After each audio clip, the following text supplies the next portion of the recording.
So the last talk of this session is by P Singh from TIFR. Sorry for this huge jump from cosmology to fundamental problems in quantum mechanics. Please bear with me, because I have been bearing with it for the last 20 years or whatever. Okay, so that's the title of my talk, and I would like to tell you what the Paddy connection is. I learned from Paddy that if you're working in quantum gravity, you should not believe a word of what the other guys are saying. Find your own path, which is what I'm trying to do, but I request you to believe at least a few words of mine. Yes, so, okay, so let's go on. All right, so the proposal which I'm excited about of late is to make this claim. As you know, there's a lot of talk of late of space and time as being emergent. Question is, what are they emerging from? What is the mechanism of emergence? So I would like to make this case that at least space, physical space, and maybe in a sense time that I'll talk about, physical space emerges because of dynamical collapse of the wave function of macroscopic objects.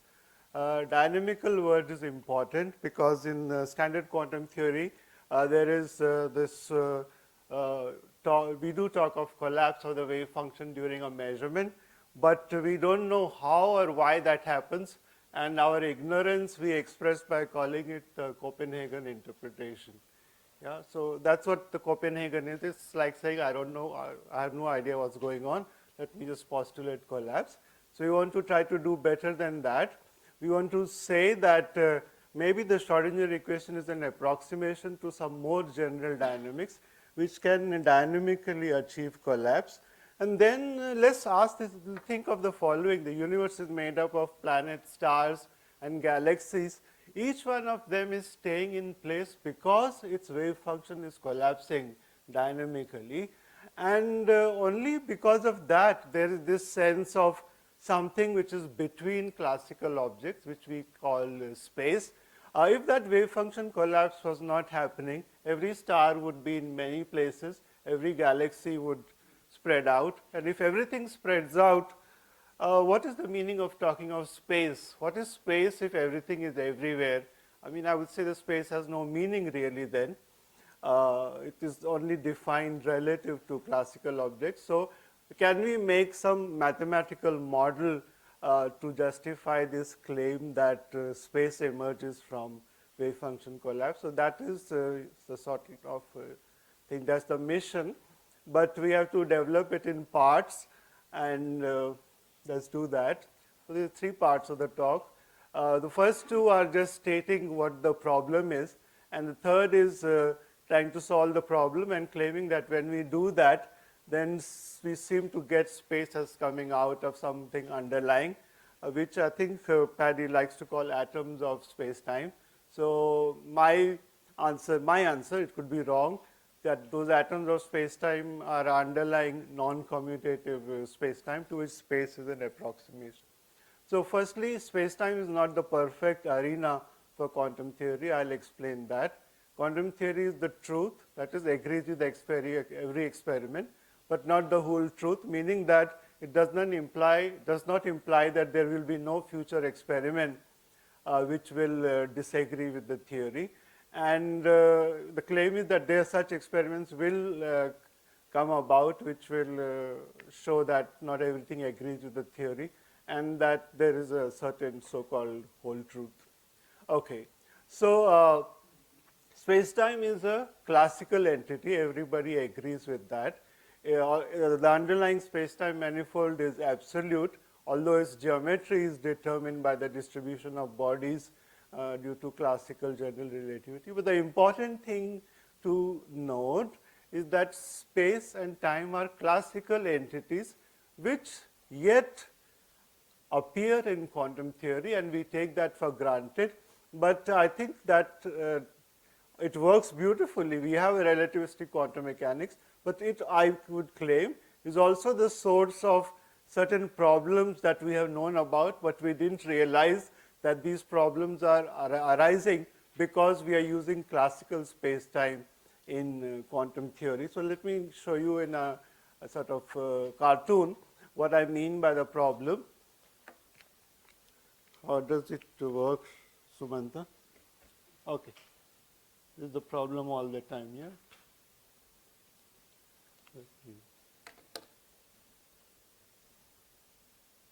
Yeah, I think I'll try to work without it. I'll mess it up. That the time that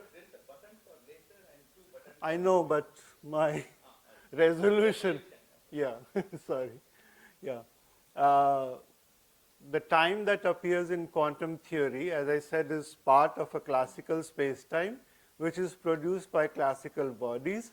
These classical bodies are in turn a limiting case of quantum theory. So we seem to have a circuitous argument. People know of this. They try to suggest ways out of it, but I wouldn't be satisfied with that. So we are seeing here quantum theory depends on classical time, and classical time comes from quantum theory. So if you want to get rid of it, ideally there should be an equivalent description of quantum theory which does not depend on classical time, but which becomes equivalent to classical time if you want to use classical time. Okay.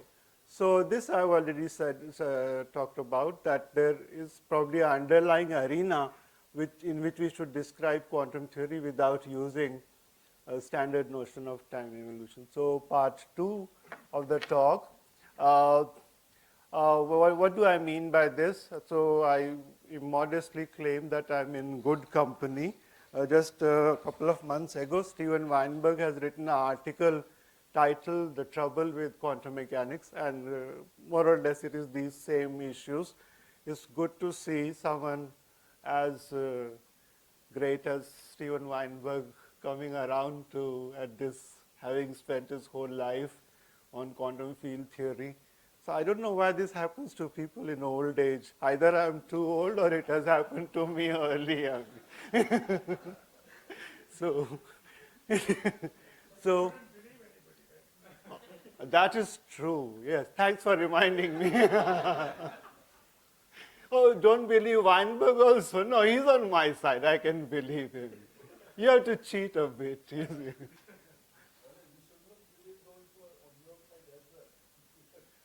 Then where am I? I don't commute with myself. I mean,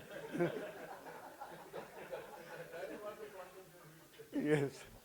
So it should be emphasized that the superposition principle has not been tested for objects of all masses. It's tested, say, for photons, electrons, neutrons, small atoms, fullerenes, and for molecules which are as heavy as about 10,000 AMU, so made up of 10,000 nucleons. That's the current record. They are pushing the limit up, but it is technologically extremely difficult because decoherence prevents you from doing the experiment. And if you come down from the larger side, from the macroscopic side, the smallest systems which are known to be classical are about a microgram size grains, which has about 10 to the 18 AMU. So up to 10 to the 4 AMU, quantum mechanics and superposition works. Down to 10 to the 18 AMU, classical mechanics works. What's going on in between these 14 orders of magnitude? You can say that, of course, quantum theory will work and it will go to classical limit nicely, but we have to test it by experiment. What if there's a violation? What if there's a more general dynamics which is applicable all over, but which goes to the classical limit at one end, to quantum limit at the other end, and to something else in between, a so-called universal dynamics, which is what some people introduced 30 years ago, and which is what I will talk about shortly. Quantum measurement problem you all know about. Why does the wave function appear to collapse and break linear superposition during a measurement, and then obeys randomness and the Born probability rule? The Schrodinger equation is deterministic. Where did this randomness suddenly come from if there is no stochastic or random element which is hiding somewhere and not evident in the Schrodinger equation? the peculiar nature of quantum non-locality, that despite the so-called micro-causality in quantum field theory, namely that commutators vanish outside the light cone and special relativity and quantum mechanics get along well, there is no superluminal signaling. Yet, why are there these Bell-type quantum non-local correlations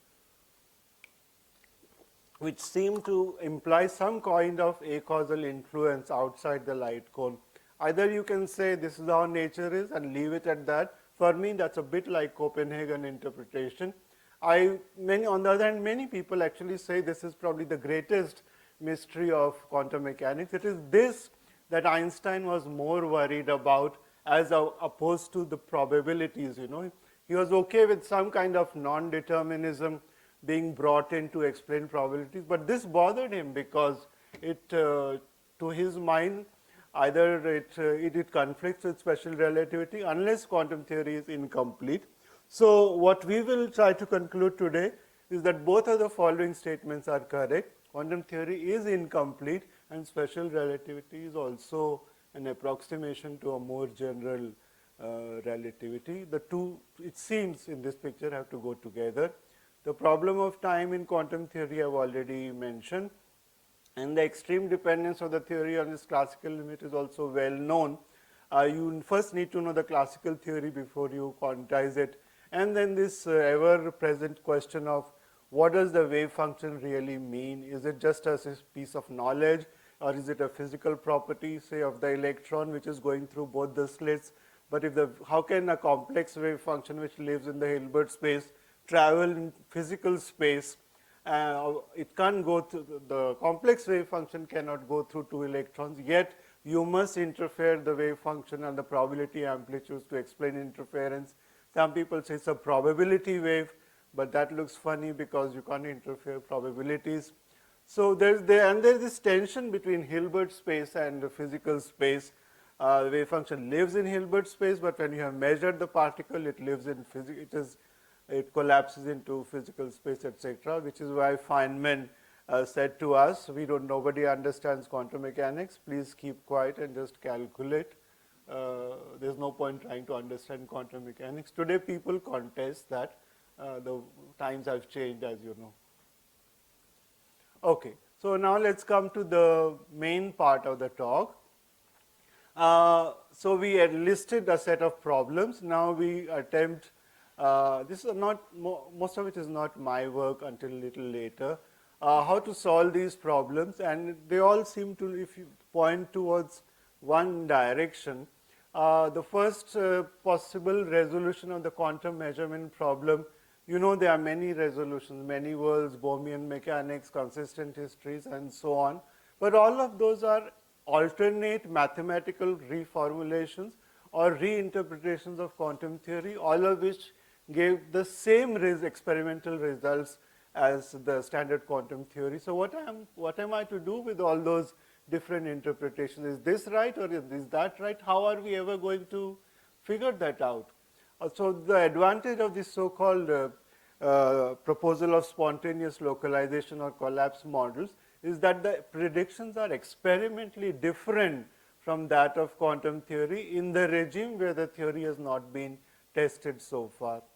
And then this is a brief overview of what I'll talk about. Collapse models, as it turns out, are phenomenological. They were invented for the express purpose of solving the measurement problem. But is there a more deeper understanding? At least there's one good theory called trace dynamics due to Steve Adler, which is the direction I'll go into, which claims to derive the so-called collapse models from a better principle.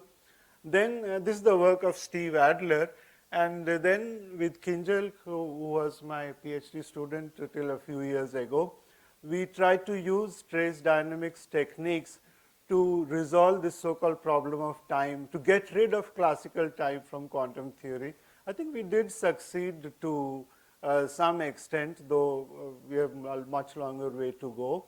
And this attempt of trying to solve the problem of time by replacing special relativity by a non-commutative special relativity seems to provide, at least to my mind, a very attractive resolution of the non-locality puzzle, and also a much more satisfying understanding of what does the wave function actually do when the electron goes through both the slits. Okay, the spontaneous localization theory was introduced by the Italian physicists Ghirardi, Rimini, and Weber in the 80s. It is after their name known as the GRW theory. And the hypothesis is actually really straightforward. It's very elegant to state. So he says, not only is it that there is Schrodinger evolution, there is also a different kind of evolution, both of which compete with each other. And this different kind of evolution is that the wave function of every elementary particle undergoes a spontaneous collapse at a rate, I'll make this more mathematical soon. It collapses at a rate lambda to a spatial region of size RC. And there are two new constants of nature. The model proposed that lambda is say 10 to the minus 17 second inverse. So by elementary particle here, for definiteness, we mean a nucleon, let's say a neutron or a proton. So the wave function of a neutron would collapse once in 10 to the 17 seconds, the age of the universe, to a size which is for good reason taken to be about 10 to the power minus 5 centimeters. And once it collapses, it again starts a Schrodinger evolution. So between every two collapses, the wave function undergoes Schrodinger evolution. So now you see how the theory has been modified. This is the new universal dynamics, which very nicely, it turns out, gets rid of this whole issue of a measurement or a measurement problem, or what is a measurement apparatus. That's another touchy issue. How big should a thing be before we call it a classical apparatus? So we get rid of all that, and we just say that these are the new two new axioms of the dynamics. Where does this RC value come from? Okay, I can come back to it. It should not be too less, because otherwise atoms will also get localized. It should not be too large, because these things are already localized. So should not be 1 meter, should not be less than an angstrom. So somewhere in between. But ideally, both have to be fixed by experiment. So I'll come to that in a minute. Perhaps the most elegant part of this theory is the amplification mechanism. If you have an object with n particles, say this bottle of water with 10 to the 23 nucleons, if any one of them collapses, the wave function of the whole thing will collapse, because it is a bound system. So the collapse rate goes up enormously to n times lambda if this object is made up of n nucleons, and that I think is really elegant, and that is the heart of solving the measurement problem. When, let's say, a quantum system like a nucleon interacts with the measuring apparatus, it becomes it forms the entangled state with the apparatus. The whole thing, the nucleon plus, say, the bottle, which is the apparatus, together form a very large object whose collapse rate suddenly jumps from lambda to n times lambda, which is very large, and the superposed state then collapses very rapidly, which is a nice, an elegant solution of the measurement problem, which, as I said, is experimentally falsifiable. The difficult part, which I'll come to shortly, is that the model is non-relativistic. Lots of attempts have been made to make it consistent with special relativity, but they are not really satisfactory. And for me, the answer to that is that collapse and special relativity are inherently incompatible, and I'll try to make a case. Because one way to see that is, when collapse happens, that is when a non-local correlation comes into play. Until the entangled pair is moving apart, there is a quantum correlation, but there is no transfer of an influence until you make a measurement. When you make a measurement, the other fellow gets instantaneously affected acausally. So, and measurement means collapse. So, collapse and relativity seem to have a tension with each other, which is where I think you need a better description of space-time. if you want to talk of collapse. Without collapse, standard quantum theory works beautifully with special relativity. But I think if you bring in collapse, you have to do something more. So this is, how much time we have? 5 minutes, okay. So I have to go fast. This is a mathematical description of the collapse process. The wave function in the Hilbert space is mapped onto using this so-called jump operator to a state in physical space. So the jump operator is what causes the spontaneous collapse to take place. It's assumed to be a Poisson process with the frequency lambda. This is now with Pearl, later GRW showed that you can write down a continuous version of this theory called CSL, or continuous spontaneous localization, which in the top equation, the first term on the right is the standard Schrodinger evolution. Then there are these nonlinear and non-unitary corrections described by this definition, which bring together the spontaneous collapse and the Schrodinger evolution together in one equation, which is nice because we are physicists, we need equations. And just have a look at the last line. There's an important property of the theory that this stochastic process which causes collapse also leads to a tiny amount of violation of energy momentum conservation and a slow increase in the energy of the particle which is undergoing spontaneous collapse, given by this rate equation dE by dt. So if you are looking at a lab system whose temperature you have under control, and if you find some anomalous heating, one possible cause for that could be spontaneous localization. And if you don't see that heating, you can put bounds on lambda and RC. And now, in the last few years, the experimental tests of this theory have suddenly picked up momentum. So those of us who used to be accused of studying foundations of quantum mechanics can now take some pride that there are people in the field are doing experiments. So there is a lambda RC plane, lambda CSL on the vertical direction, same as lambda. There is a lambda RC plane in which you put bounds on lambda and RC from a variety of experiments, because their predictions differ from quantum theory and you don't see that effect. So the white region in the middle, which is about 5 orders of magnitude in lambda, is what remains to be probed, and if that also becomes colored and ruled out, that will be the end of CSL. We hope not. We hope that there will be a detection somewhere in between. Okay, so very little time is left. I don't know how to race. I'll try.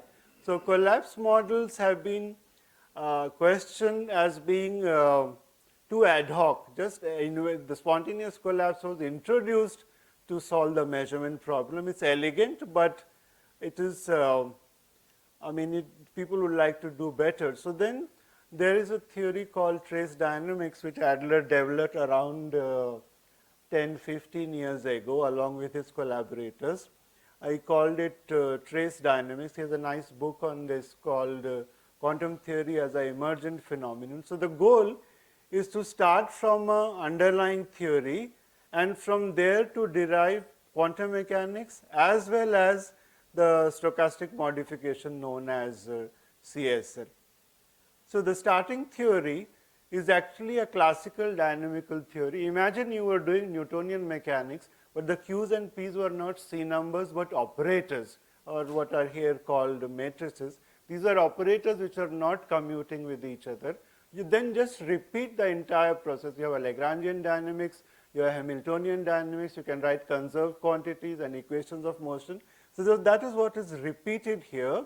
You have a classical theory of non-commuting matrices.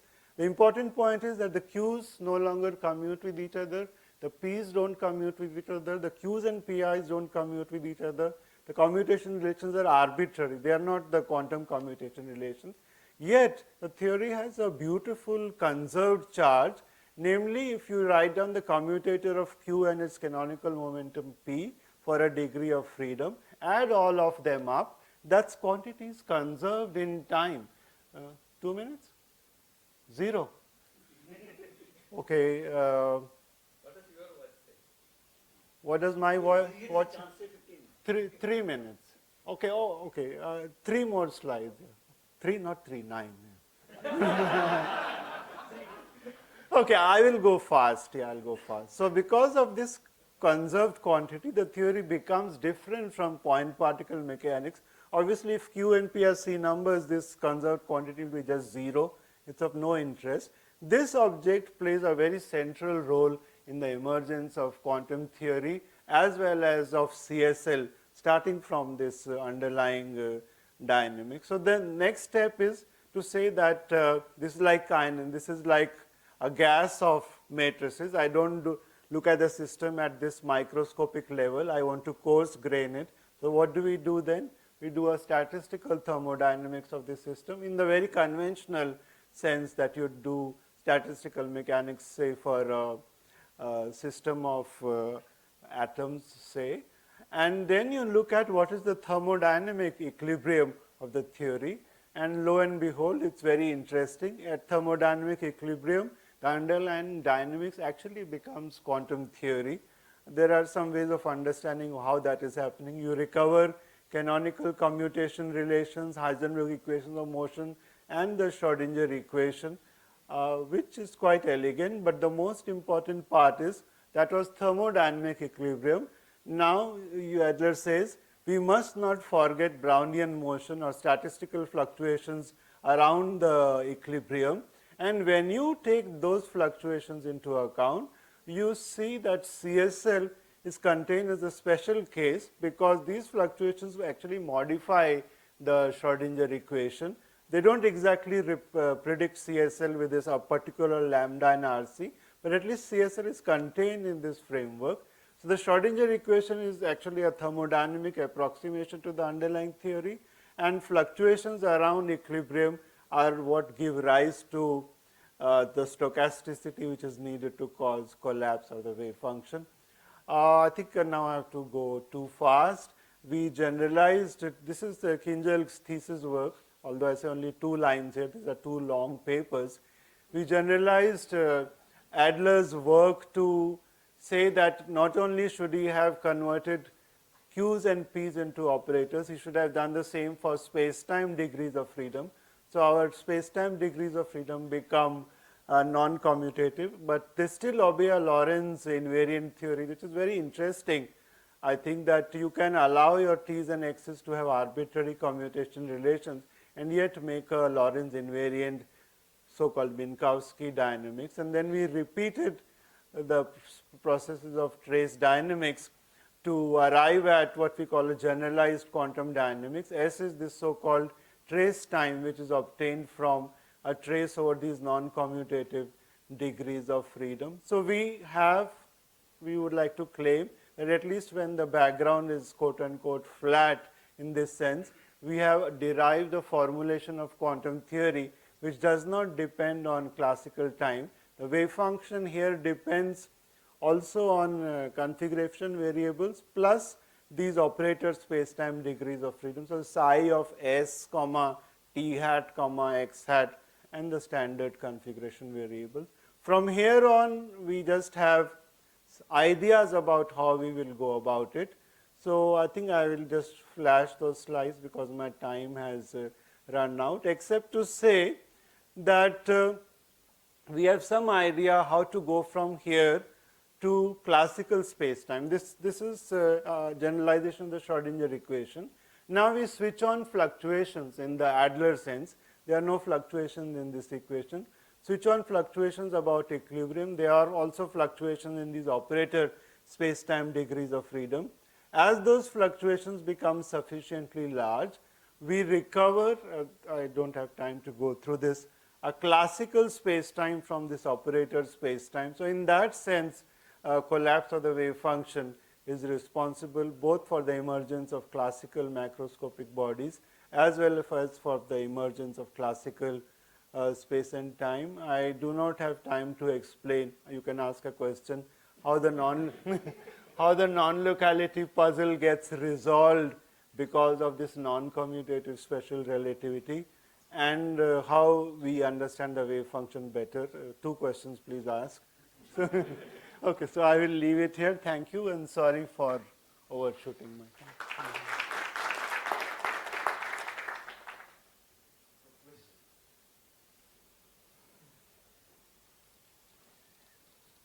It seems you want to save the wave function with whatever power you have in your hand. So one way to think of this problem is to get rid of the wave function for good. There are some other school of thoughts that, Yeah, but I want to solve these other problems, no measurement problem, non-locality puzzle. well, you can do all of those things without invoking wave function. Okay, start. So I don't know the answer, but I'm saying there is another way to look at it. You have some name for it? Oh, sure. Yeah, exactly. So, for instance, you can look at Aharonov's moduli variables. The two-time. The two-time and Yes, measurement, and Yeah, recently, but, actually, Lauren Friedel and Minnick, yes. George Minnick, they wrote a paper based on this But do moduli they still variables. have time and space, no?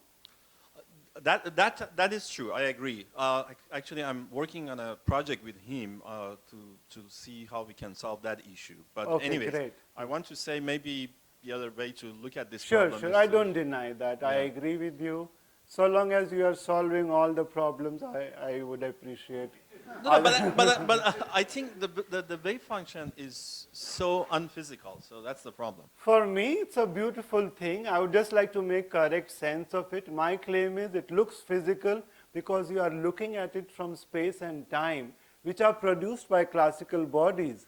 In hindsight, nobody told us that we should study the wave function evolving in time. I think that's the wrong thing to do. That I agree, fundamentally but speaking. another approach is Heisenberg approach, and we may Oh, not but you need- still have time there. Uh, I want to get rid of classical time. That's true. I agree.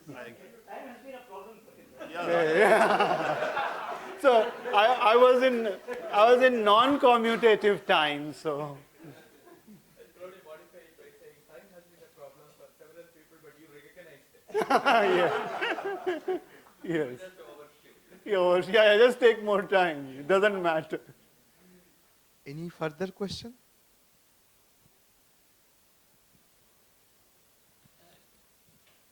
This is a very, very odd suggestion. There was this deformed Poincare algebra, and some people were trying to relate this to the current versions of string theory. What Poincare algebra? Deformed Yes.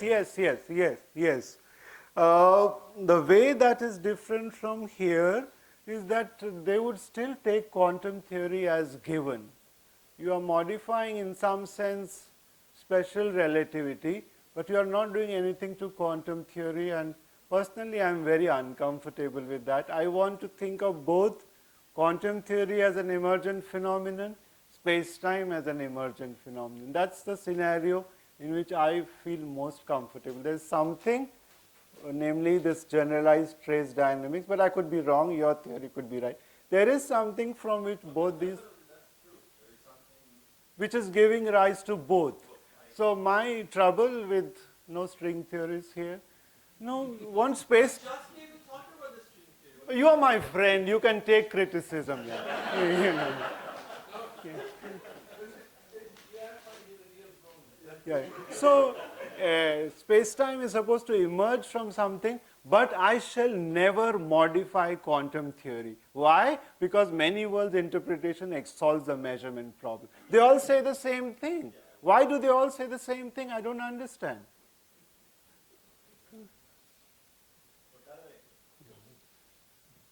See, the problems which you raise are really very important. Now, by the time you reach 10 raised to the power minus 5 gram, Gee. you really have reached Planck mass. Yes, That's what yes. Planck mass is. Yes.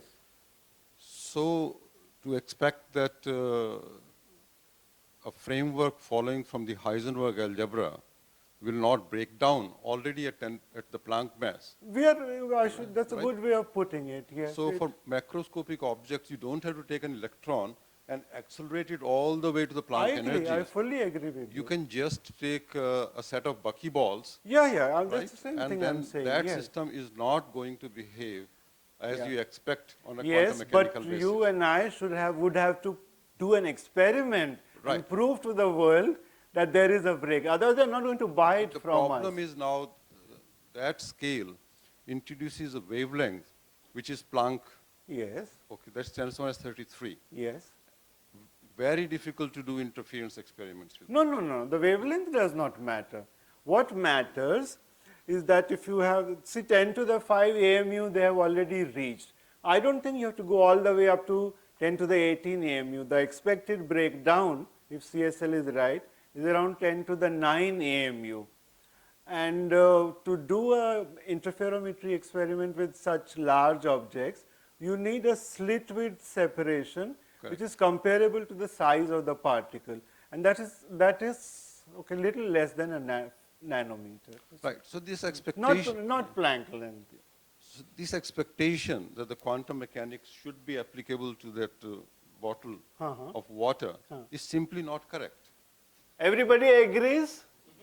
Well, there are two people who seem to agree. Yeah, but no. So now- Dharam, you convince Okay, all of so them. No? Okay, so let us take now how I'm the glad you are with me. we don't commute, you know that, even though you don't commute with yourself. So anyway, so first of all, let's see how quantum mechanics comes about in a very simple fashion. You have the classical mechanics as the Poisson bracket structure which is there. Lie algebraically it is not stable. You mean you change the structure constants infinity I small agree. Yes. and it is not stable. Which thing? If you like, I can stop. Sorry, Dharam, I think there's a question here. I have one question. Yeah, which please. is simple, I hope. You talked about 10 to the 17 per second in the collapse Yes, phase. yes. It seems to me that gamma rays Yeah. are a problem, because their period is faster than that. You're talking of light now. Yes. No, these are massive particles. I don't- know, I- but I- I'm I talking can't- about I- light. Yeah, I won't- There's a fundamental difference between light and massive particles that you're concerned with? For this theory, yes. This theory is non-relativistic. I cannot talk about photons in this theory. I should not do that. So in that sense, I cannot answer your question. Okay, so.